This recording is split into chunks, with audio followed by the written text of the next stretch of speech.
इस वीडियो में इंशाल्लाह आपको इन्फॉर्मेशन मिलेगी इंडोनेशिया में आप आके कैसे लॉन्ग टर्म वीज़ा ले सकते हैं, शादी कैसे करते हैं और सारी जो डिटेल है वो मिलेगी। इस तरह का कुछ एरिया है, काफ़ी प्यारा एरिया लग रहा है यार, काफ़ी साफ सुथरा। ये हैं जी हमारे अरसलान भाई जो कि लाहौर से हैं। ये है स्विमिंग पूल बना हुआ है यहाँ पे, काफ़ी खूबसूरत एरिया है यार। साथ में ये बिल्डिंग है सारी। ये जो एरिया है कालीबाता, अगर यहाँ पे आपने अपार्टमेंट रेंट करना हो तो कितने में अपार्टमेंट मिल जाता है, कितने डॉलर में मिलता है। पाकिस्तानी चाहते हैं कि हम इंडोनेशिया जाएँ, मलेशिया जाएँ, वहाँ की शादी कर लें, सेटल हो जाएँ। ये जो लॉन्ग टर्म वीज़ा होता है, लोग कहते हैं कि यार हमने जाना है, हमने कंपनी रजिस्टर करवानी है, वहाँ बिजनेस करना है, उसका क्या तरीकाकार है। मदर भाई के चैनल से सिर्फ हम आपके साथ लीगल बातें करेंगे, ठीक है।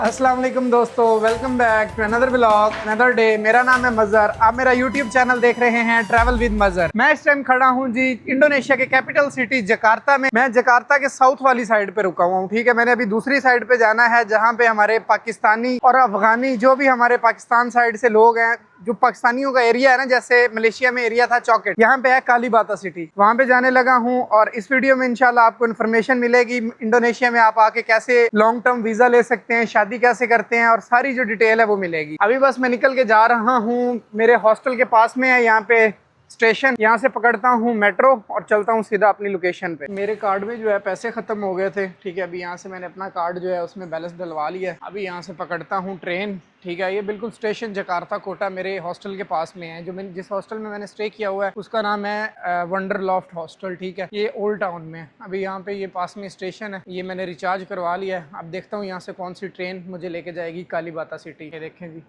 इस तरह का है कुछ ये स्टेशन। काफ़ी पुराना स्टेशन बना हुआ है भाई साहब। अब यहाँ पे ट्रेन खड़ी हुई है, ट्रेन में चल के बैठता हूँ। यही सेम ट्रेन लेके जाएगी मुझे कालीबाता में। 3000 रुपये तकरीबन मेरे कार्ड से कटा है, मैंने अभी कार्ड टाइप किया है। और अगर मैं यही बाइकिया वगैरह लेके जाता तो मुझे वो दिखा रहा था 70,000 रुपये वो कालीबाता जाने का, और 50 मिनट उसमें लगने थे, और धूप अलहदा और बाइक पे जाना अलहदा। एसी में बैठ के अभी आराम से जाऊँगा सीधा कालीबाता। ये ट्रेन मुझे पहुँचा देगी उसी मेन स्टेशन पर जहाँ मैंने जाना है। तो मेट्रो यार यूज़ किया करें, अच्छी चीज़ है। अभी बैठता हूँ भाई साहब यहाँ पे। ये है कुछ मेट्रो, ये इनकी ट्रेन है, मेट्रो नहीं है, ठीक है। ये ट्रेन मेट्रो सब कुछ इन्होंने कनेक्ट किया हुआ है। तो अभी चल के बैठता हूँ। ये जी मैं जा रहा हूँ इस टाइम इनकी ट्रेन में, ठीक है। ये ट्रेन मुझे उतारेगी कालीबाता सिटी स्टेशन पे, और वहाँ पे मैंने मिलना है अरसलान भाई से। अरसलान भाई जो हैं वो यहाँ पे होते हैं, यहाँ पे काम करते हैं, और उन्हीं ने मेरा वीज़ा निकलवा के दिया था इंडोनेशिया का। काफ़ी अच्छे बंदे हैं यार, मैं आपसे उनको चल के मिलवाता हूँ और उनसे हम डिटेल लेंगे लॉन्ग टर्म वीज़ा के बारे में, यहाँ पे बिज़नेस करने के बारे में, सारी इन्फॉर्मेशन। आज ये वीडियो जो है बहुत इन्फॉर्मेटिव होने वाली है, और मैं आपको दिखाऊंगा कालीबाता सिटी जहाँ पे सारे पाकिस्तानी रहते हैं और अफगानी रहते हैं। वहाँ पे रेस्टोरेंट्स भी हैं सारे। ये जी भाई साहब मैं पहुँच चुका हूँ यहाँ पे कालीबाता स्टेशन पे, ठीक है। अभी चलता हूँ, यहाँ पे साथ में ही है सोसाइटी कालीबाता ना, उसकी मुझे अरसलान भाई ने लोकेशन भेज दी है। तकरीबन 800 मीटर है उनका यहाँ से लोकेशन है स्टेशन से। अभी वॉक करके चलता हूँ। आज जो वेदर है नॉर्मल है, ठीक है, गुजारे लायक है। लेकिन आज मैंने शर्ट भी दूसरी पहन ली है। अगर टी शर्ट हो ना तो फिर थोड़ा बंदा ज़्यादा इजी रहता है। ये देखें जी, इस तरह की कुछ ट्रेन है इनकी, ठीक है। ये जो चलती है, मेट्रो भी है यहाँ पे, लेकिन ये वाली ज़्यादा चलती है। यहाँ से भाई साहब मुझे अपना कार्ड दोबारा करना पड़ेगा स्कैन, ठीक है। ये ग्रीन हो गया, यहाँ से भी गुजर सकते हैं। ये वाला कार्ड है इस तरह का, ये 40,000 का मुझे मिला था।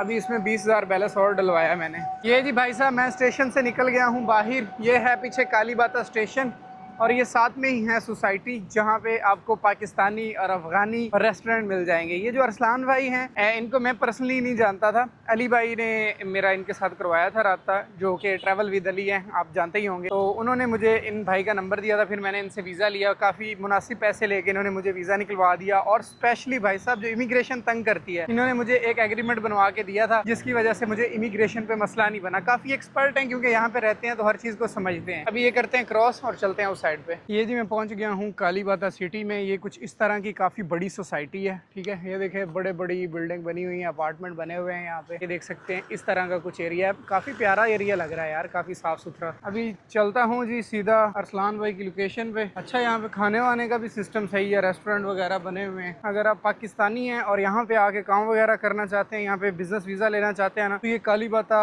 जो एरिया है ना, ये बेस्ट है सबसे। यहाँ पे KFC भी बना हुआ है भाई साहब, बार्बर, हर चीज़ आपको यहाँ पे मिलेगी कालीबाता के अंदर। मोस्टली जो पाकिस्तानी यहाँ पे लॉन्ग टर्म वीज़े के लिए आते हैं या फिर यहाँ पे रहने के लिए आते हैं, कोई अपना बिजनेस करना चाहते हैं, वो इस सोसाइटी में आके रहते हैं। यहाँ पे अपार्टमेंट आपको मिल जाते हैं, ठीक है, बड़े इजीली। और अपार्टमेंट का जो रेंट है, मंथली रेंट, उसका भी पूछेंगे अरसलान भाई से कितना रेंट है, मुझे आइडिया नहीं है, लेकिन इस सोसाइटी में काफ़ी पाकिस्तानी रह रहे हैं क्योंकि यहाँ पे अपार्टमेंट बहुत ज़बरदस्त है और ये लोकेशन भी काफ़ी अच्छी है, ये देख सकते हैं। ठीक है, इस तरह के अपार्टमेंट यहाँ पे बने हुए हैं। और अभी अरसलान भाई आ रहे हैं कहीं से, वो कह रहे हैं यहीं पे रुको मैं आया जी। तो दोस्तों अरसलान भाई से फाइनली मुलाकात हो गई है। ये हैं जी हमारे अरसलान भाई जो कि लाहौर से हैं और इनको 2 साल हो गए आपको यहाँ पे, 2 साल हो गए। तो अभी हम बैठे हैं एक यहाँ पे रेस्टोरेंट है, मदीना रेस्टोरेंट, ये पाकिस्तानी रेस्टोरेंट है, ऐसे ही है ना। तो अभी यहाँ से खाते हैं खाना, फिर कहीं बैठ के आपको डिटेल से तफसील देंगे कि कैसे आप यहाँ पे सेटल हो सकते हैं, कैसे अपार्टमेंट रेंट पे ले सकते हैं, कैसे यहाँ पे शादी होती है, और वो सारी चीज़ें बताएंगे आपको। और अरसलान भाई आप ठीक हैं? अल्हम्दुलिल्लाह, थैंक यू सो मच, आपने टाइम दिया। ये जी यहाँ पे हमने मंगवाए हैं चावल, चिकन है, साथ में ये थोड़ा सा सैलड है, ये खाते हैं। भाई साहब यहाँ पे बैठे थे, गपशप कर रहे थे, काफ़ी बातें डिटेल में डिस्कस कर रहे थे पाकिस्तान के बारे में, इंडोनेशिया के बारे में। और ये देखें जी बारिश स्टार्ट हो चुकी है यहाँ पे डेली बारिश आती है। अरसलान भाई बता रहे हैं बारिश लगी हुई है, बारिश रुकती है या नीचे मॉल है बेसमेंट में, वहाँ चलते हैं। ये जी बिल्कुल जिस बिल्डिंग के ऊपर हम खड़े थे उसी के नीचे एक मॉल है। अरसलान भाई अभी मुझे मॉल दिखा रहे हैं। मॉल तो सारे सेम ही होते हैं, हर जगह पे सेम ही चीज़ होती है। इस तरह का कुछ मॉल है, वो सामने KFC भी बना हुआ है, हर चीज़ है यार यहाँ पे। तो स्टारबक्स, KFC, मैकडॉनल्ड्स, सारे बड़े बड़े ब्रांड्स हैं यार इस एरिया में ना। मैं अरसलान भाई को बता रहा था यार जहाँ पे मैं रुका हूँ वहाँ तो कुछ भी नहीं है, वो ओल्ड टाउन में। और अरसलान भाई बता रहे थे जो कालीबाता सिटी है यहाँ पे आपको हर चीज़ मिल जाएगी, और ऐसे ही है बिल्कुल। ये देखें भाई साहब यहाँ पे बच्चों की गेम्स लगी हुई हैं, ठीक है, यहाँ पे बच्चे खेल रहे हैं, देखें किस किस तरह की गेम्स लगी हुई हैं। अरे भाई साहब यहाँ पे मेरी पता नहीं आवाज़ रिकॉर्ड हो रही है कि नहीं, काफ़ी म्यूज़िक वगैरह चल रहा है ना बैकग्राउंड पे। ये देखें यहाँ पे बच्चे खेल रहे हैं आगे, और यहाँ पे बड़ी गेम्स भी लगी हुई हैं। वो देखें ये मशीन्स लगी हुई हैं भाई साहब, ये देखो वो सामने बच्चे खेल रहे हैं। ये देखें जी यहाँ पे है ये एप्पल का प्रोडक्ट, ठीक है, ये एयरबड्स पड़े हुए हैं, ये इनकी प्राइसेस लिखी हुई हैं, आप पढ़ सकते हैं, ठीक है। और यहाँ पे जी पड़ा हुआ है आईफोन, जो कि मैंने लेना है लेकिन यहाँ पे महंगा है। ये देखें ये वाला लेना है मैंने, प्रो, ठीक है, 17 प्रो, लेकिन यहाँ पे ये 1 लाख रुपए महंगा है पाकिस्तान से। अगर मैं पाकिस्तान से आईफोन लेता हूँ ना, सॉरी पाकिस्तान से नहीं, US से मंगवाता हूँ अपने कज़न से, तो मुझे ये 1 लाख रुपए सस्ता पड़ेगा। अगर यहाँ से बाय करता हूँ तो ये पूरा 1 लाख रुपए महंगा है भाई साहब। ये है स्विमिंग पूल बना हुआ है यहाँ पे, काफ़ी खूबसूरत एरिया है यार, साथ में ये बिल्डिंग है सारी, ठीक है। हेलो, यहाँ पे आप नहा सकते हैं आगे, बड़ा ज़बरदस्त एरिया। बारिश हो रही है ऊपर ना, अभी बारिश रुकी है, क्या बात है। आप पूछते हैं जी अरसलान भाई से यहाँ के बारे में, इंडोनेशिया के बारे में थोड़ी बहुत इन्फॉर्मेशन। मैंने तो उनसे ऑफलाइन ऑफ द कैमरा काफ़ी कुछ पूछा है, तो अभी पूछते हैं आप सबको बताने के लिए। अस्सलाम वालेकुम अरसलान भाई। वालेकुम सलाम। कैसे हैं आप? ठीक हैं? ठीक, आप सुनाए कैसे हैं? अल्हम्दुलिल्लाह। हमारी ऑडियंस को बताएं सबसे पहले कि यहाँ पे ये जो एरिया है कालीबाता, अगर यहाँ पे आपने अपार्टमेंट रेंट करना हो तो कितने में अपार्टमेंट मिल जाता है, कितने डॉलर में मिल जाता है आपको? यार सबसे पहले तो आपको ये जानना ज़रूरी है कि ये जो कालीबाता है ना, स्ट्रेटेजिक लोकेशन के हिसाब से आई थिंक इंडोनेशिया में जो सबसे बेस्ट लोकेशन है वो कालीबाता है। ठीक है। उसकी रीज़न ये है कि आपको वॉकिंग डिस्टेंस पे हर चीज़ अवेलेबल है। बेशक आपने कोई ट्रेन स्टेशन है, इवन के एयरपोर्ट है, यहाँ के कोई भी ऐसी ज़िंदगी का जो फैसिलिटीज़ आपको चाहिए वो सारा कुछ इधर मौजूद है। ठीक है। अगर आप इसके किराए की बात करें तो ये पाकिस्तानी आपको तकरीबन 60 to 65,000 में जो है ना पर मंथ आपको मिल जाता है यहाँ पे अपार्टमेंट। 60-65 हज़ार में आपको अपार्टमेंट मिल जाता है। स्टूडियो होगा, उसके अंदर एक वॉशरूम होगा, किचन होगा और एक, ठीक है, यानी कि स्टूडियो अपार्टमेंट जो होता है, स्टूडियो अपार्टमेंट, ठीक है। उसमें ये सारी एक्सेस आपको फ्री है। यहाँ पे जिम फ्री में मिल जाती है, इस तरह का स्विमिंग पूल आपको कहीं भी नहीं मिलेगा जो यहाँ पे मिलता है, फ्री में मिल जाता है। मिल जाता है। बकाया ये वॉकिंग डिस्टेंस यानी कि पार्किंग है, और बच्चों के लिए स्पेशली जो है ना इधर बहुत ज़्यादा फैसिलिटीज मौजूद है उनकी आउटिंग के लिए। ट्रेन स्टेशन भी बिल्कुल पास में है, वॉकिंग डिस्टेंस पे है, काफ़ी अच्छा एरिया। मैंने तो जब भी ट्रेन स्टेशन से बाहर निकला हूँ मुझे लगा है काफ़ी अच्छा एरिया। खाना शाना भी अगर आपको पाकिस्तानी या इंडियन फूड चाहिए तो वो भी यही एक लोकेशन है कि आपको हर तरह का खाना यहाँ पे मिल जाता है। यानी कि सारे जिगरदा से लोग ये जो दही हम पाकिस्तानी खाते हैं वो यहाँ से लेने आते हैं, पाकिस्तानी मसाले अच्छा, यहाँ से फ्रूट मसाला, ये सारा कुछ यहाँ से। ठीक है। अभी हमने जो राइस खाए हैं वो भी पाकिस्तानी टेस्ट वाले थे, स्पाइसी थे। रेस्टोरेंट था वो भी। जी जी। अच्छा, यहाँ पे एक और चीज़ बताएं, ये जो लॉन्ग टर्म वीज़ा होता है, लोग कहते हैं कि यार हमने जाना है, हमने कंपनी रजिस्टर्ड करवानी है, वहाँ बिजनेस करना है, उसका क्या तरीकाकार है? यार अगर कंपनी की बात करें इंडोनेशिया के अंदर, तो आपने अगर टू ईयर इन्वेस्टर के पास लेना है। इंडोनेशिया जो है ना 3 किस्म के ऑलमोस्ट जो है वीज़े इशू करता है। ठीक है। वीज़े तो वैसे कैटेगरी बहुत है, लेकिन पाकिस्तानी इन 3 में ही सिर्फ फॉल करते हैं। एक तो होता है विजिट वीज़ा, जिसे C1 कहते हैं, ठीक है, जो आपने मेरे लिए निकाला था। ये 60 डेज़ का वीज़ा होता है। ठीक है। उसके बाद जो दूसरा वीज़ा होता है वो होता है इन्वेस्टर वीज़ा, यानी कि मोस्टली अगर 100 पाकिस्तानी इधर आ रहे हैं ना इंडोनेशिया के अंदर, तो 99% लोग जो है वो इन्वेस्टर वीज़ा को ही जो है ना वो इसके ऊपर ही यानी कि वो आते हैं। ठीक है, उसकी रीज़न ये होती है कि आप बिना किसी पैसे लगाए यानी कि थोड़ी सी एक अमाउंट वीज़ा फीस देकर आप यहाँ पे 50 करोड़ 100 करोड़ के मालिक बन जाते हैं एज अ डॉक्यूमेंटेशन। ठीक है, इन्वेस्टर वीज़ा लेने के लिए सबसे पहले आपको यहाँ पे कंपनी खुलवानी पड़ती है। जैसे ही आप कंपनी खोलेंगे उस कंपनी के बिहाफ पे यानी कि कोई एम ही नहीं कोई बंदा वीज़ा ले सकता।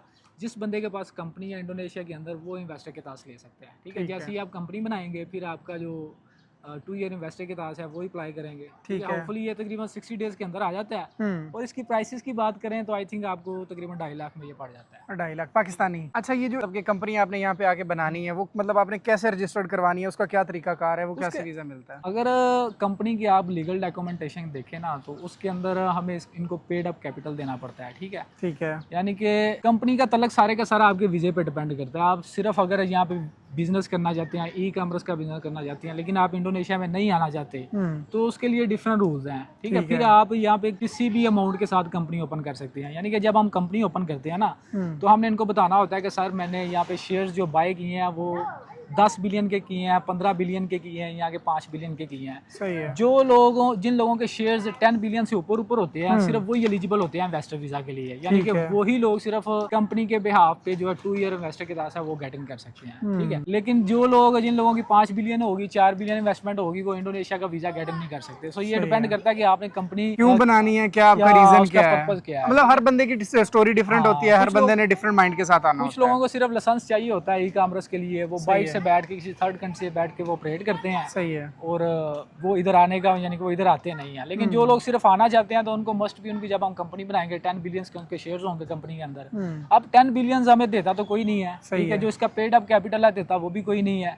ठीक है, सो ये सारा काम यूं कह लेंगे बस एक इसका तरीकाकार है जो अंडर टेबल होता है। ठीक है, तो वैसे मतलब आप ये सारा काम करते हैं। अगर किसी को भी चाहिए वीजा चाहिए, C1 वीजा, विजिट वीजा चाहिए 2 महीने वाला या लॉन्ग टर्म वीजा चाहिए, कुछ भी वीजा के रिलेटेड है तो आप अरसलान भाई से राब्ता कर सकते हैं। इन्होंने मेरा वीजा भी इन्होंने निकाला था और सबसे बड़ी वजह जो इमिग्रेशन पे मेरे साथ बना था और इन्होंने मुझे अपार्टमेंट की रजिस्ट्रेशन करवा के दी थी, मैंने आपको वीडियो में बताया था। वो काफी टेक्निकल चीजें हैं, ये समझते हैं। तो वो अगर आप इनसे वीजा लेके आते हैं और ये आपको एक अपार्टमेंट की रजिस्ट्रेशन करवा के दे देंगे तो काफी ईजी हो जाएगा आपका इमिग्रेशन क्रॉस करना। अच्छा अरसलान भाई, एक और चीज़ है जो मैंने पूछनी थी। पाकिस्तानी मोस्ट ऑफ द चाहते हैं कि हम इंडोनेशिया जाएं, मलेशिया जाएं, वहाँ की शादी कर लें, सेटल हो जाएं। अक्सर ना ये वहाँ पे लोगों का माइंड सेट है पाकिस्तान में जाएंगे, शादी करेंगे, सेटल हो जाएंगे, पता नहीं क्या क्या हमारे लिए वहाँ पड़ा होगा। तो इस बारे में बताएं, लोग जो आते हैं यहाँ पे शादी करते हैं कैसे शादी करते हैं और वो उनको सेटल होने में कितना टाइम लगता है, मतलब इस ये जो एक हमारा पाकिस्तानियों का कंसेप्ट बना हुआ है इस बारे में ज़रा कुछ बताएं। सबसे पहले मैं आपको बता दूं कि इधर आपको शादी के क्या फ़ायदे हैं। ओबियसली अगर मैं आपको तरीकाकार बता रहा हूँ शादी के बारे में यार, अगर आप यहाँ पे इंडोनेशिया पे शादी करना चाहते हैं ना तो उसके लिए जो डॉक्यूमेंटेशन की बात करें उससे पहले मैं आपको बता दूं कि आपको यहाँ पे शादी करनी चाहिए या नहीं करनी चाहिए। सबसे पहले जिस पार्टनर के साथ आप शादी कर रहे हैं ना, अगर तो आप उनको मिले हैं किसी इंस्टाग्राम पे मिले हैं, टिकटॉक पे मिले हैं या कहीं भी ऑनलाइन प्लेटफॉर्म पे आप उनके साथ मिले हैं और उसके साथ आपने वो हमारे पाकिस्तानियों का ये मसला है कि उन्होंने ये चीज़ कभी देखी नहीं होती। यानी कि वहाँ पे एक बहुत एक छोटे लेवल पे ये गर्लफ्रेंड और इस तरह का ये चीज़ें नहीं है वो ना पाकिस्तान में। ठीक है, तो इंडोनेशिया के अंदर जो है ना हर बंदा खुद जो है ना वो डिपेंडेंट होता है, यानी कि इंडिपेंडेंट होता है, उसने सारे मामले अपने खुद देखने होते हैं। बेशक वो गर्ल्स है, बेशक वो बॉयज हैं। ठीक है, सारा उन्होंने खुद करना होता है। बहुत कल्चर है। एक लड़की जो है ना वो तकरीबन 4 से 5 दफा यहाँ पे शादी करती है। ठीक है, अच्छा, डिवोर्स रेशियो ज्यादा है यहाँ पे। रेशियो बहुत ज्यादा है क्योंकि जो 18 साल की लड़की है ना वो खुद इंडिपेंडेंट है, वो अपना पार्टनर खुद चूज कर सकती है। ठीक है, तो ओबियसली जब हम ग्रो करते हैं आफ्टर 18 ईयर्स, जब हम 20 साल की उम्र में हो जाते हैं तो हर बंदे को इसी की फिक्र होती है। ठीक है, तो लड़कियां भी सेम इसी तरह है, वो गलत डिसीजन भी करती हैं और आप लोग जो है आप लोग ये समझते हैं कि इंडोनेशिया की अगर कोई लड़की हमारे साथ सेटिंग में है ना तो ये आपके लिए बड़ी यूनिक चीज हो जाती है। आप दिन रात मेरे पास ऐसे दोस्त हैं, ठीक है, दोस्तों नहीं वो दोस्त इस तरह बने हैं कि वो मुझसे राब्ता करते हैं कि सर हम आपको पैसे भेज रहे हैं तो आप जो है ना वो फलानी लड़की को जो है ना गिफ्ट पार्सल करवा दें। सही है, यानी कि वो लाखों रुपए उधर बैठ के इनके ऊपर इन्वेस्ट कर रहे हैं। जब लेकिन उस इन्वेस्टमेंट का फायदा नहीं है, फायदा कोई नहीं है। सही है, लेकिन वो लड़के अब मैं अपने दोस्त की स्टोरी सुनाता हूँ जिसको मैं पर्सनली जानता हूँ। उस बंदे ने मेरे साथ इसी तरह राब्ता किया, कहता जी फेसबुक से उसने नंबर लिया मेरा, तो कहता है जी आप जो है ना मैं इतने पैसे आपको भेज रहा हूँ, क्या आप फलाने सेलर को ट्रांसफर कर सकते हैं इंडोनेशिया में। ठीक है। मैं कहा नो इशू यार, तो मेरे अकाउंट में भेज दे, मैं इसको जो है ना इधर दे देता हूँ। सही ठीक है, है। मैंने पूछा कि यार क्या रीजन है, क्यों इसने थोड़े से पैसे थे उसके, क्यों कहले पाकिस्तान 6-7 हज़ार रुपया। सही है। तो कहता जी मैंने फूल भेजने अपनी गर्लफ्रेंड के लिए। वो इसी तरह उसका ना वो थोड़ा बहुत निजाम चलता रहा, 6 मंथ 7 मंथ तकरीबन उसी तरह गर्लफ्रेंड वाला सिस्टम चलता रहा। बाद में वो इधर आ गए, ठीक है, इधर आके उसने शादी की। शादी करने के बाद जब उसने इंडोनेशिया का माहौल देखा कि यार इधर तो हर दूसरी तीसरी लड़की के साथ आप इजीली गपशप कर सकते हो, कहा वो डिफरेंट चीज है, जरूरी आप किसी के साथ ज्यादा तो नहीं कर सकते। अगर आप भी मैरिड पे हैं फिर ही आपको मैरिड की लड़की मिलेगी, ठीक है। अगर आप खुद मैरिड पे नहीं है और आप फिर ऑब्वियसली मैरिड पर लड़कियां नहीं मिलेगी। जब उसने देखा कि यार मेरा मैरिड अच्छा है तो मेरे लिए तो यहाँ पे बहुत ज्यादा अपॉर्चुनिटी थी, तो भाई वो उसकी शादी भी फ्लॉप होगी। अच्छा। ठीक है, उसने जो इन्वेस्टमेंट की हुई थी वो भी फ्लॉप हुआ, वो भाग गया यहाँ से। हर चीज आया होगी, फेड अप होके निकल गया। यूं कह लें कि उसकी अच्छी खासी फैमिली यहाँ पे सिस्टम हो गई हुई थी, लेकिन वो फिर भी यहाँ से भाग गया। बात करने का रीजन ये है कि अगर आप इंडोनेशिया में शादी करना चाहते हैं तो मस्ट भी, जिस तरह मदर भाई आए हैं, आप भी इसको विजिट करें, ठीक है, आगे थोड़ा बहुत स्टे करें, अपने लिए जो आपका लाइफ पार्टनर है उसको अच्छे तरीके से जज करें, मिले, आपको पता चले, कल्चर का पता चले। बिल्कुल, इनका जो कंसेप्ट है ना यहाँ पे लोगों का, यहाँ पे लोग मस्ट भी पहले डेटिंग करते हैं, ठीक है। जिस तरह पाकिस्तान में कहते हैं ना जी हमारे पेरेंट्स ने डिसीजन कर दिया, पहले दिन लड़का कहता है कि यार निकाह की स्टंप लगे बस, ठीक है। लेकिन ये लोग कहते हैं कि यहाँ पे डेटिंग होनी चाहिए 5-6 मंथ, फिर हम शादी करेंगे, और ये इनका बिल्कुल ठीक है। तो काइंडली अगर आप अपनी गर्लफ्रेंड के साथ थोड़ी बहुत है ना, तो इस बात को स्किप ना करें, बल्कि उसको फॉलो करें। जब आप इधर आएंगे उसके साथ 4-5 मंथ रहेंगे तो आपको पता चल जाएगा कि आप मैरिड पे हैं कि नहीं मैरिड पे हैं। सही है, क्योंकि शादी जब आप करते हैं, आपकी जो डॉक्यूमेंटेशन है, इसके पैसे मैं आपको बता देता हूँ। शादी के डॉक्यूमेंटेशन के आपको एनओसी लेना पड़ता है सबसे पहले एम्बेसी से, ये सबसे लास्ट जो है ना आपका ये स्टेप होता है एनओसी का। अब ये एनओसी लेने के लिए पाकिस्तान में आपको बहुत से डॉक्यूमेंट्स चाहिए होते हैं, जिस तरह आपकी एफआरसी चाहिए होती है, आपकी पेरेंट की तरफ से आपको एनओसी चाहिए होता है, ठीक है। उसके बाद आपका अनमैरिड सर्टिफिकेट चाहिए होता है, मोफा की तरफ से ये सारा कुछ टेस्ट होना चाहिए, और आपका जो काउंसलर है यूनियन काउंसलर वहाँ से भी टेस्ट होनी, यानी कि सारी टेस्टेशन के बाद ये एक प्रोसेस है, इसके ऊपर पैसे लगते हैं। अगर आप पैसे नहीं दे रहे तो ऑब्वियसली आपका टाइम लगता है, मोफा की फीसेस होती हैं, बकाया भी, यानी कि एक अच्छी स्ट्रगल है। स्ट्रगल करने के बाद फिर सारे डॉक्यूमेंट्स आपके इंडोनेशिया में आते हैं। इंडोनेशिया में आप विया पीडीएफ भी लेके आ सकते हैं, ठीक है, विया ओरिजिनल भी ला सकते हैं। जैसे इंडोनेशिया में आएंगे तो इंडोनेशिया में आने के बाद जो आपके डॉक्यूमेंट्स है वो आपकी एम्बेसी में जाएंगे, ठीक है। एम्बेसी वाले ये वाले जो डॉक्यूमेंट्स है सारे के सारे वो आपके देखेंगे, चेक करेंगे, फिर आपसे पूछेंगे, यानी कि खाली आपके डॉक्यूमेंट्स नहीं इधर आएंगे, आपने खुद भी इधर आना है, ठीक है। जैसे ही आप खुद इधर आएंगे, डॉक्यूमेंट्स भी आपके सारा कुछ आ गया, आने के बाद एम्बेसी वाला आपका इंटरव्यू लेगा, ठीक है। अब इंटरव्यू की कहानी भी आपको सुना देता हूँ कि मैंने एक ऐसा दोस्त देखा है, इंटरव्यू देने के लिए गया, अपनी वाइफ को साथ लेके। अब उसके साथ क्या हुआ, वो सिर्फ यहाँ पे शादी कर रहा था डॉक्यूमेंटेशन के लिए, यानी कि लड़का अच्छा खासा जवान, यानी कि हैंडसम था, ठीक है, वाइफ उसकी मोटी, ठीक है, और ना उसकी कोई एजुकेशन। सही है। अब जो एम्बेसी वाले हैं ना, उन्होंने आपसे इंटरव्यू पास करना होता है। वो उसने जब देखा कि यार इन लोगों का जो है ना मैच नहीं है, ठीक है, लड़की है 40 साल की, लड़का 30 साल का, और शादी कर रहे हैं, तो भाई उन्होंने एनओसी इशू नहीं किया। अच्छा। बाद में यानी कि जो मुझे उसकी स्टोरी का पता है, मैं उसको पर्सनली नहीं जानता, तो उन्होंने उसको एनओसी जो है वो इशू नहीं किया। यानी कि ये भी चीजें आपको फेस करना पड़ सकती हैं अगर आप पाकिस्तान से यहाँ पे आ रहे हैं और आप लड़की दोनों मैरिड पे नहीं है, माइंड बना के आ रहे हैं, जस्ट डॉक्यूमेंट लेने हैं, जाऊंगा शादी करूंगा, डॉक्यूमेंट मिल जाएंगे। इतना इजी नहीं है एनओसी। अगर आपसे जब जैसे ही आपको एनओसी इशू होगा एम्बेसी की तरफ से, इसी तरह सेम प्रोसेस जो है वो लड़की की तरफ से है। सारे डॉक्यूमेंट्स उसने बनाने हैं, जो डॉक्यूमेंट्स आपने बनाया है वो सारे के सारे इन्होंने भी बनाने हैं, ठीक है। फिर दोनों का इंटरव्यू होगा एम्बेसी के अंदर, पाकिस्तान एम्बेसी के अंदर दोनों का इंटरव्यू होगा, ठीक है। इंटरव्यू होने के बाद फिर आपको एनओसी होगा, ठीक है।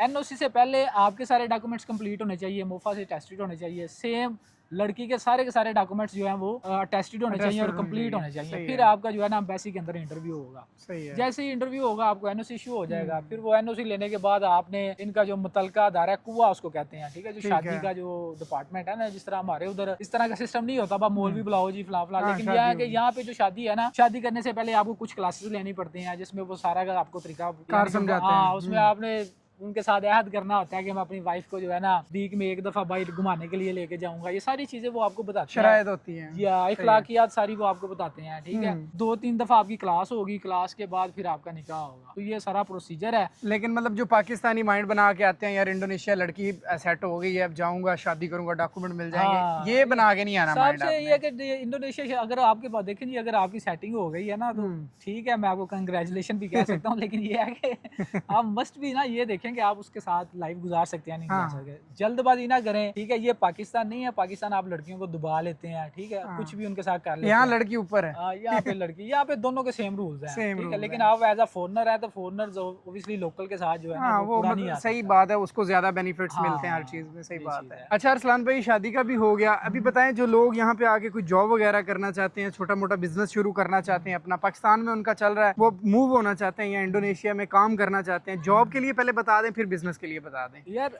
जब आप इंडोनेशिया में आ जाती है ना तो जी। जॉब की यहाँ पे ऑप्शन बिल्कुल नहीं है, बिल्कुल जीरो ऑप्शन है अच्छा। आपके पास इंडोनेशिया के अंदर। हाँ, ठीक लोग है। आपको एजेंट कहते हैं जी हम आपकी कंपनी बना देंगे, आप इन्वेस्टर वीजे पे इधर आ जाएं। सही है। तो अगर आपकी कंपनी ना चल सकी, बिजनेस में सक्सेस ना मिली तो फलानी जॉब कर लेंगे फलानी, लेकिन ऐसा कोई चक्कर नहीं है। इनकी अपनी जो पॉपुलेशन है अच्छी खासी है, यानी कि वर्ल्ड वाइड जो करता है ना पॉपुलेशन के हिसाब से सबसे बड़ा वो सिटी तो है। मैंने देख लिया, बहुत आबादी है यार बहुत आबादी है इनकी। इनकी। तो इनको सिर्फ इन्वेस्टर चाहिए, यानी कि इनको सिर्फ इन्वेस्टमेंट चाहिए ताकि आप लोग इधर आए, कोई कंपनी है। बनाए, कोई फैक्ट्री बनाए, फिर आप इनके जो लोकल एम्प्लॉय है उनको हायर करें। सही सिर्फ है। ये एक रीजन है कि जो आपका प्रोसेस जरा स्मूथली हो रहा है इंडोनेशिया के अंदर, ठीक है। वो चाह रहे हैं कि यहाँ पे इन्वेस्टमेंट आए, कंपनीज बने और हमारे लोगों को एम्प्लॉय मिले, ये इनका मेन रीजन है। ठीक है। अब अगर बात करेंगे जो इंडोनेशिया वर्क वीजा इशू करता है कि नहीं करता, इंडोनेशिया आपको वर्क वीजा इशू नहीं करता, अच्छा। ठीक है।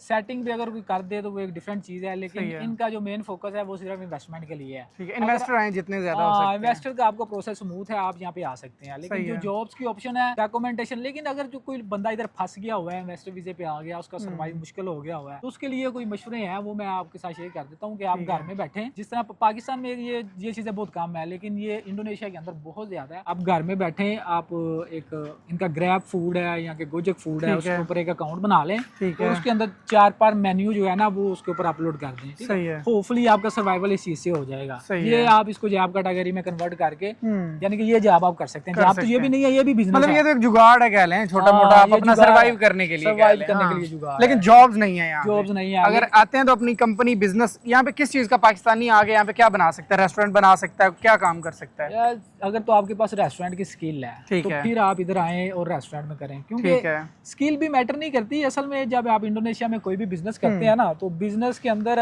आप खुद काम नहीं कर सकते, सही है। यानी कि ये मैटर नहीं करता आप कितना अच्छा पिज्जा बना लेते हैं, चपाती बना लेते हैं, ये मैटर नहीं करता, ठीक है। क्योंकि आपने यहाँ पे लोकल को हायर करना है। सही है। यूं कुछ लोग कहेंगे जी मैं भी कर रहा हूँ, फलाना मेरा दोस्त भी कर रहा है, फलाना दोस्त भी कर रहा है। भाई लीगल तरीका हम आपके साथ डिस्कस कर रहे हैं। वैसे सही कोई बात है। इलीगल को बंदा 20 साल भी पकड़ा ना जाए तो वो उसकी गुड लक है, गुड लक है, ठीक है। अगर बात पकड़ा जाए तो एक दिन में भी पकड़ा जाता है। ऐसे ही है। सो ये चीजें हैं। आज मजहर भाई के चैनल से सिर्फ हम आपके साथ लीगल बातें करेंगे, ठीक है। सो लिहाजा अगर आप इंडोनेशिया में आ रहे हैं और बिजनेस वीजे पे हैं तो आप किसी किस्म की कोई भी बिजनेस एक्टिविटी नहीं कर सकते, सही ठीक है। है। आप सिर्फ एज अ ऑफिस आप काम कर सकें अगर आप एज अ डायरेक्टर हैं। सही है। जब आपकी कंपनी बनती है ना तो उसके ऊपर एक पैटर्न होता है जिसके हमने as a director, as a commissioner, as a investor, ठीक है, ये सारा कुछ इसमें ऐड करना होता है। सही है। अगर आप डायरेक्टर प्लस इन्वेस्टर हैं तो आप ऑफिस की हद तक जो है ना काम कर सकते हैं। तो इसी तरह अगर आपकी कंपनी के अंदर आप कमिश्नर हैं, ठीक है, तो आप कमिश्नर में थोड़ा सा ज्यादा रिलीफ मिल जाता है, सही ठीक है। है। कमिश्नर थोड़ी सी एक्टिविटी कर सकता है, वो आपका जो रेस्टोरेंट है उसको विजिट कर सकता है, उसमें सफाई सुथराई और दूसरे मामला देख सकता है। यहाँ तक आप सिर्फ काम कर सकते हैं लीगल, ठीक है। ठीक है। बकाया अगर आपने कोई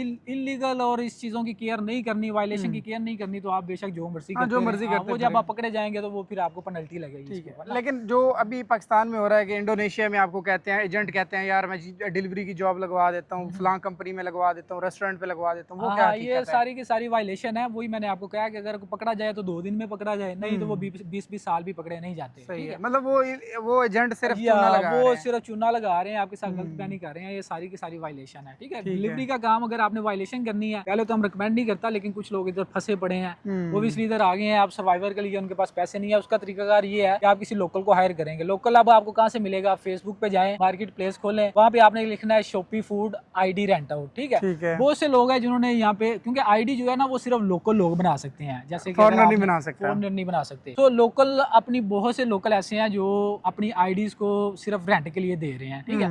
आप उनसे ID रेंट आउट करें और उसके ऊपर आप कोई भी डिलीवरी का काम कर सकती है। I यानी कि see। अगर फूड पांडा में आपको उसकी ID मिल जाती है तो आप फूड पांडा, वो उसमें ये होगा कि आपने मंथली जो है ना उसको कुछ ना कुछ देना होगा, बकाया मार्जिन सारा का सारा आपके पास आएगा। सही है। रिकमेंडेड नहीं है, लेकिन जो लोग फंसे हैं फिर हाँ, वो मजबूरी के obviously तौर पे ये कर रहे हैं। उनको बताना तो होगा अगर ना। आपको कोई भी वीज़ा के रिलेटेड, अरसलान भाई वीज़ा कंसल्टेंसी का काम करते हैं यहाँ पे, अगर आपको इंडोनेशिया का वीज़ा चाहिए वो भी आपको प्रोवाइड कर देंगे। और भी कोई कंसल्टेंसी चाहिए अगर आप यहाँ फंसे हुए हैं या कोई प्रॉब्लम में है, या आपको कोई एजेंट बता रहा है पाकिस्तान में वर्क वीज़ा, तो यहाँ पे मैं अरसलान भाई का नंबर दे दूंगा, अगर परमिशन देंगे जी, तो जी। आप इनसे यहाँ पे रब्ता कर सकते हैं, ये आपको काफ़ी अच्छा गाइड कर देंगे और वो जो चूना लगा रहे हैं ना एजेंट आपको, आप उससे बच जाएंगे। अच्छा अरसलान भाई, एक और चीज़ बताएं कि यहाँ जी। पे जो लोग बिजनेस करना चाहते हैं, पाकिस्तान से आके जेन्युइन बिजनेस करना चाहते हैं, यहाँ पे क्या क्या बिजनेस है जो बंदा कर सकता है?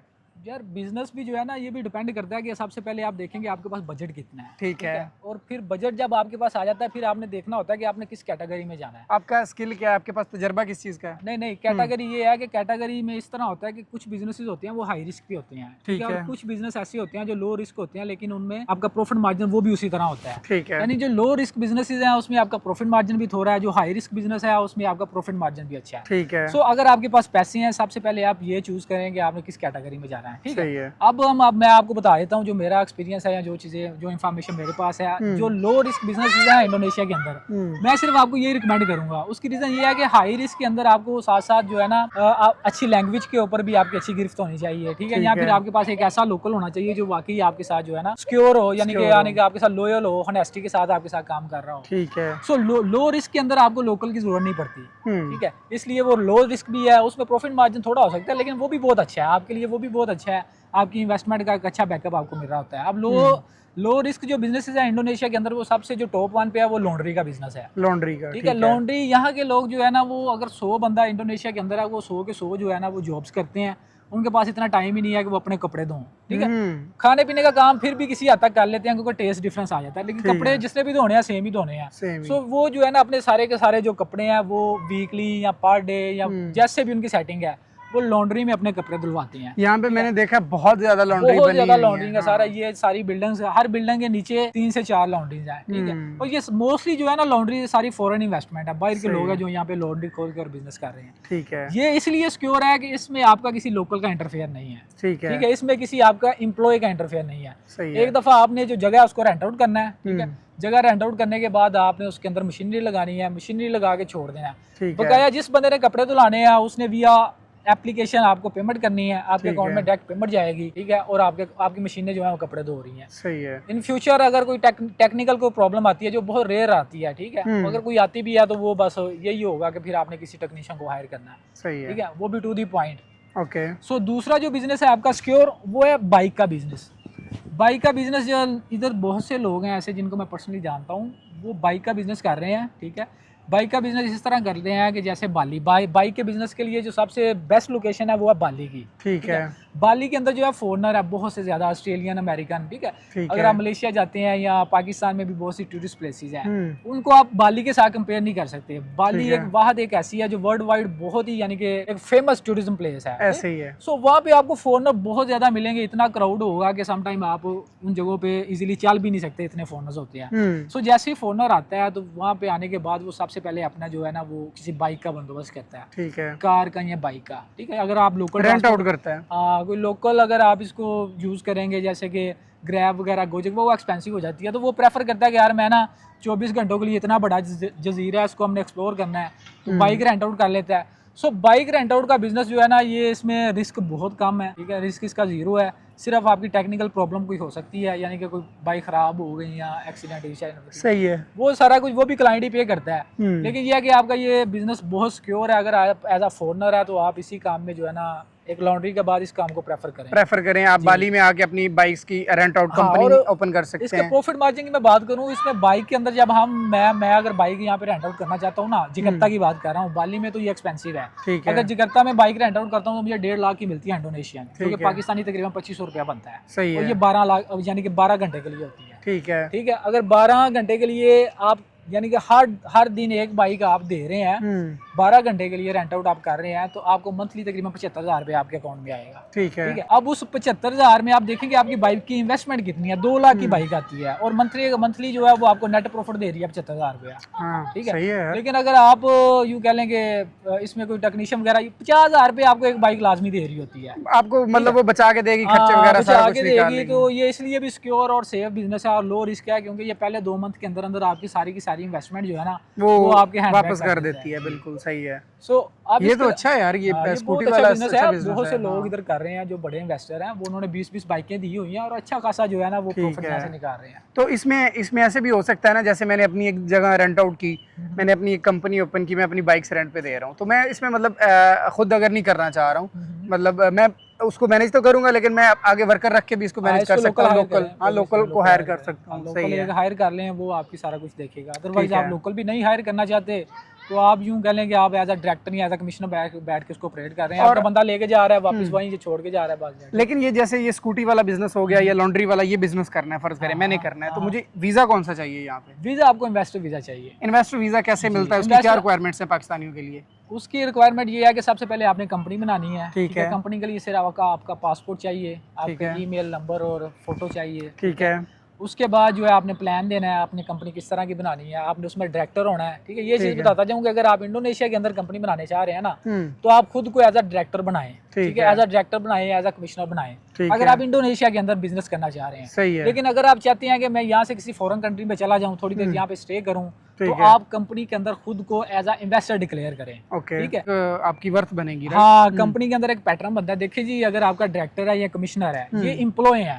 ठीक है, डायरेक्टर भी एम्प्लॉय होता है। एम्प्लॉय किसका होता है? इन्वेस्टर का एम्प्लॉय होता है। ठीक है, आप स्कूल बनाते हैं, स्कूल के अंदर आप डायरेक्टर को बिठा देते हैं इसको मैनेज करें, लेकिन वो भी एज अ जॉब ही कर रहा होता है। ठीक है। तो जब आप किसी थर्ड कंट्री के लिए अप्लाई करते हैं ना, तो फिर अगर आपने खुद को एज अ डायरेक्टर या एज अ कमिश्नर खुद को डिक्लेयर किया हुआ है, तो आपको पे स्लिप वहाँ पे दिखानी होती है। तो पे स्लिप उसकी होती है जो एम्प्लॉय होता है। ठीक है, आप तो एम्प्लॉय नहीं है। हाँ, सो ये चीज है कि अगर आप टेक्निकल चीज है, अगर आप इंडोनेशिया में बिजनेस करना चाहते हैं, फिर आप खुद को एज अ डायरेक्टर या कमिश्नर जरूर आप जो खुद को डिक्लेयर करें। लेकिन अगर आप किसी कंट्री में मूव करना चाहते हैं, तो फिर आप अपने कंपनी पैटर्न में एज अ इन्वेस्टर ही लें। ये कंपनी कैसे ओपन होती है? मतलब ये कौन ओपन करके देता है? लाइक आप जैसे डीजल कंसल्टेंसी बहुत से लोग जब इधर न्यू आते हैं ना, जैसे आप विजिट पे आ गए हैं, और भी लोग विजिट पे आते हैं, विजिट पे आने के बाद ना वो खुद इसके ऊपर सर्चिंग शुरू कर देते हैं कि पता नहीं हम इसको ऑनलाइन खुद ही बना लेंगे। ठीक है भाई, ये फॉरेन ओन कंपनी है, ये कोई पाकिस्तान की कंपनी अपनी नहीं है। ये जो इंडोनेशिया ना एक बहुत डेवलप कंट्री है। अगर आपको नहीं इसके बारे में पता, पहले इसके ऊपर सर्च करें। ठीक है, ओबियसली जो आपके यूट्यूब और टिकटॉक के एल्गोरिथम होते हैं ना, जिस जो लोकेशन पे आप होते हैं, सिर्फ वहाँ का ही आपको शो करवा रहे होते हैं। पाकिस्तान में बैठ के आप इंडोनेशिया लिखेंगे ना, वो बार बार आपको मीनार पाकिस्तान दिखाएगा। ठीक है, थोड़ा बहुत एक दो वीडियो इंडोनेशिया की दिखाएगा। तो अगर आप इंडोनेशिया को ऑनलाइन बैठ के एक्सप्लोर करना चाहते हैं कि इंडोनेशिया है क्या, तो सबसे पहले टिकटॉक है, फेसबुक है, उसमें अपनी लोकेशन चेंज करें। ठीक है, जब आप लोकेशन चेंज करेंगे आपको पता चलेगा कि यार इंडोनेशिया किस बला का नाम है। ये बहुत ही डेवलप कंट्री है, हाई राइज बिल्डिंग है इसमें बेशुमार है। अगर आप इंडोनेशिया के अंदर फॉरेन ओन कंपनी बनाना चाहते हैं, तो ऐसा पॉसिबल नहीं है कि आप ऑनलाइन ही सारा कुछ खुद कर लेंगे। ठीक है, आपको ओबियसली यहाँ पे लोकल हायर और नोटर्स वगैरह हायर करने पड़ेंगे। ठीक है, ये सारे का काम एक प्रॉपर सिस्टम के अंदर होता है, और ये किसी प्रोफेशनल बंदे से ही करवाएं। खुद इसके साथ पंगे ना लें, ना ही आप इसको खुद कर सकते हैं। मैं भी जब खुद आया था, ऑब्वियसली मैंने भी यही ट्राई की, पता नहीं यार मैं खुद ही बना लूंगा, सारा कुछ देखा, लेकिन ये आप खुद कर ही नहीं सकते। इसका ऑनलाइन का प्रोसेस है ही नहीं, ये आपको फिजिकली यहाँ पे लोकल हायर करना पड़ता है। ठीक है, आप लोकल पे कौन ट्रस्ट करें? फिर इसीलिए ये है कि आप पाकिस्तानी कोई ऐसा बंदा देखें जो आपका ये काम कर रहा है, ट्रस्टेबल हो, आप उससे करवाएं। ठीक हो गया। अगर आप कंपनी ओपन करवाना चाहते हैं, आप कंपनी का काम कर रहे हैं? जी, ऑब्वियसली। ठीक है, आप भी, अरसलान भाई भी कंपनी का काम कर रहे हैं। अगर कंपनी वगैरह ओपन करवाना चाहते हैं तो वो भी आप करवा सकते हैं। ये देखें जी, ये है इंडो मार्ट जहाँ पे आया था, ये वो वाला एरिया है। ठीक है, वो सामने इंडो मार्ट है और इस तरफ है अल्फा मार्ट। इसके बारे में यार मुझे बड़ी क्यूरियोसिटी है। असलान भाई ज़रा ये अल्फा मार्ट और इंडो मार्ट के बारे में इन्फॉर्मेशन दें। अगर कोई ये बिजनेस करना चाहता है, इनकी फ्रेंचाइज लेना चाहता है, तो इसमें क्या स्कोप है? यार बहुत से लोग जिनके पास पैसे हैं ना, वो हमेशा इसी काम में इंटरेस्टेड होते हैं। इंडो मार्ट के बारे में या अल्फा मार्ट के बारे में। सही है, यानी बहुत से लोग जहाँ ऑनलाइन नंबर ढूंढ रहे होते हैं। मेरे साथ एक दो बंदा है जिसने रब्ता किया, ऑस्ट्रेलिया का वो बंदा था, दोस्त है। तो कहता है यार इंडो मार्ट के बारे में और अल्फा मार्ट के बारे में मैंने यहाँ पे ना आके ओपन करनी है। ठीक है, जो बड़े इन्वेस्टर है ना पाकिस्तान के अंदर, वो इस तरह की कोई ना कोई अपॉर्चुनिटी ग्रैब करते हैं। ये बिल्कुल सिक्योर होती है, क्योंकि ये ऑलरेडी एक बड़ा ब्रांड है। ये इतनी सोसाइटी है, सोसाइटी के अंदर ये 20 से 25 होंगे। सही है, ठीक है। और इंडोनेशिया का जो ग्रोसर का काम है ना, वो सारा का सारा 99% इनके हैंड ओवर है। सही है, यहाँ पे जो लोकल दुकानें हैं, जो परचून की दुकानें हैं पाकिस्तान के अंदर, उस तरह का कोई कंसेप्ट इधर नहीं है। हर बंदे ने यहाँ से बाई करनी होती है। सही है। सो ये बंदा खुद तो नहीं यहाँ पे कर सकता, कोई भी फॉरनर है ना, जैसे मैं करना चाह रहा हूँ या कि थर्ड बंदा कर रहा है। ठीक है, ये फ्रेंचाइज जो है फॉरनर को नहीं देते। ठीक है, ठीक है। आप यहाँ पे कंपनी बनाएंगे, सारा कुछ कराएंगे, फिर भी आप ये फ्रेंचाइज हैंड ओवर नहीं कर सकते। अब उसका तरीका क्या होता है, जो लोग कर रहे हैं वो किस तरह कर रहे हैं, उन्होंने करना होता है कि यहाँ पे लोकल को हायर करना है। आप कंपनी बनाएंगे, कंपनी के अंदर एक एज अ मैनेजर आप लोकल को हायर करेंगे। ठीक है, उस लोकल के बिहाफ पे फिर आप सारा कुछ करेंगे। लाइसेंस जो है वो लोकल को इशू होगा। लेकिन चूंकि आपके पास कंपनी है, आप ये जो सारे यहाँ के, यानी कि एक लैंड आपने रेंट आउट करनी है, या दूसरे जितनी बाइंग या हर किस्म का जो भी कंट्रैक्ट है वो आपकी कंपनी के नाम पे होगा। सही है, लेकिन जो लाइसेंस इशू होगा वो सारे का सारा लोकल को इशू होगा। सो अगर ये आप काम करना चाहते हैं, तो इसका यही तरीकाकार है, आप अपनी कंपनी में एज अ मैनेजर एक लोकल को हायर करें, ठीक सही है, है। और उसके बिहाफ पे ये सारे का सारा काम करें। ठीक लेकिन है। मेक श्योर करें कि जो मैनेजर आप हायर कर रहे हैं वो आपके साथ होनेस्ट होना चाहिए, ठीक है। अगर वही आपके साथ बाद में, लेकिन फिर भी वो कुछ भी नहीं कर सकता, वो होनेस्ट भी ना हो तो आपको वो नुकसान तो नहीं कर सकता, ठीक है। ऑब्वियसली आप इधर मौजूद हैं और यहाँ के लोग बहुत ही ईमानदार हैं। ठीक है। ईमानदारी तो एक बहुत आगे की बात है, ये लोग झूठ भी नहीं बोलते, ठीक है।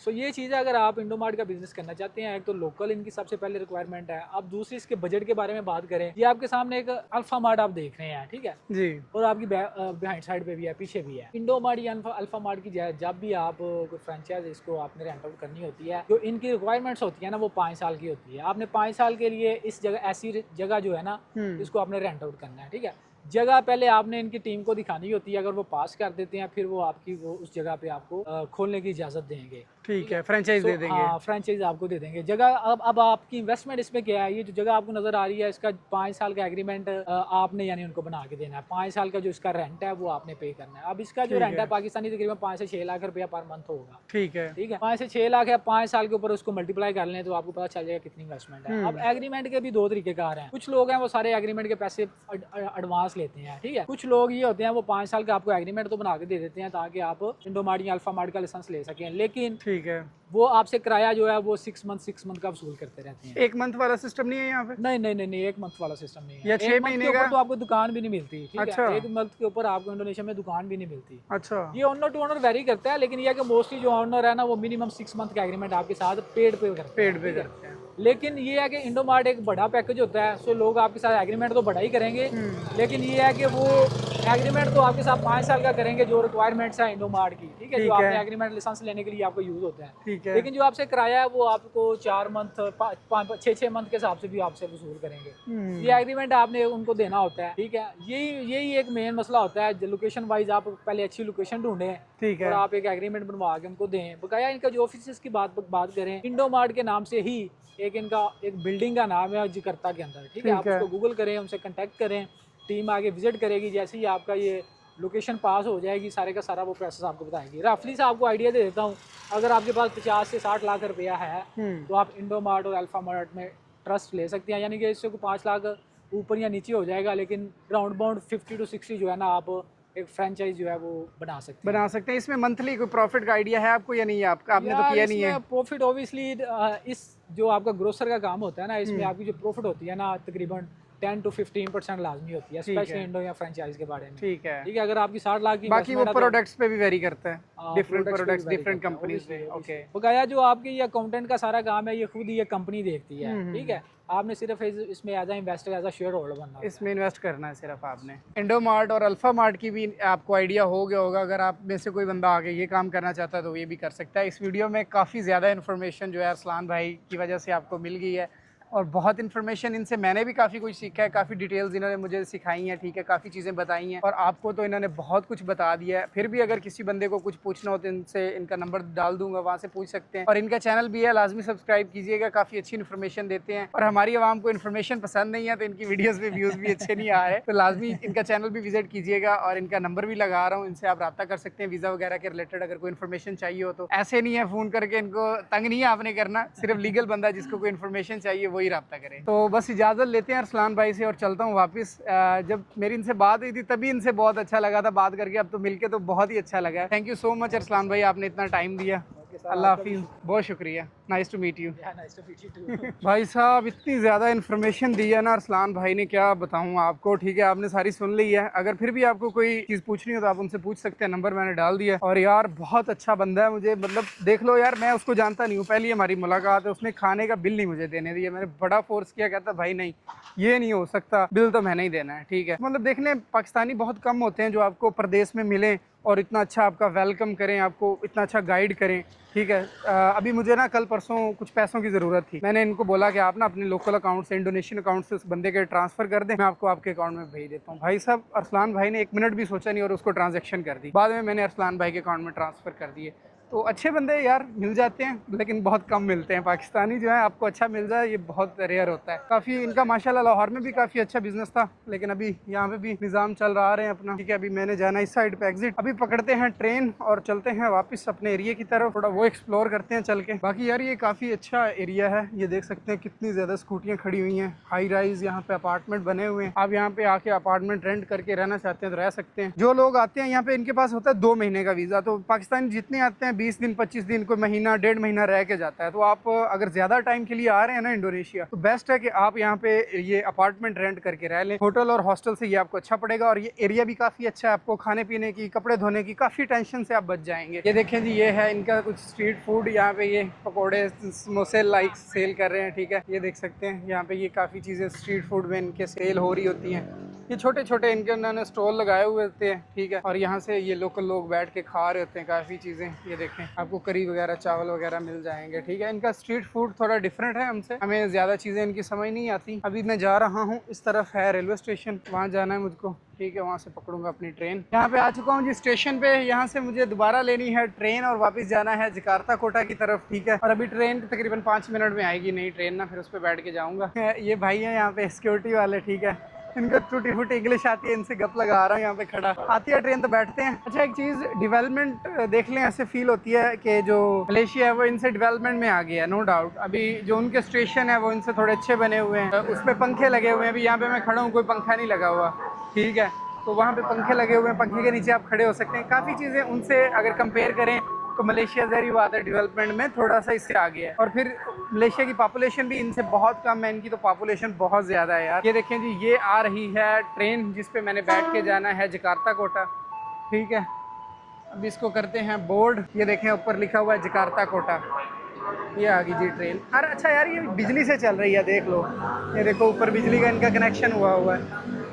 चलो बैठते हैं ट्रेन में। अल्हम्दुलिल्लाह जी, मैं पहुंच चुका हूं वापस। अभी चलता हूं अपने हॉस्टल, मोबाइल की बैटरी लो है, चार्ज करता हूं चल के। इस वीडियो को बस रखते हैं यहीं तक। वीडियो अच्छी लगी हो तो वीडियो को लाइक शेयर सब्सक्राइब लाजमी कर दीजिएगा। मिलते हैं ऐसी किसी नेक्स्ट वीडियो में। दुआ में याद रखिएगा। अल्लाह हाफिज़।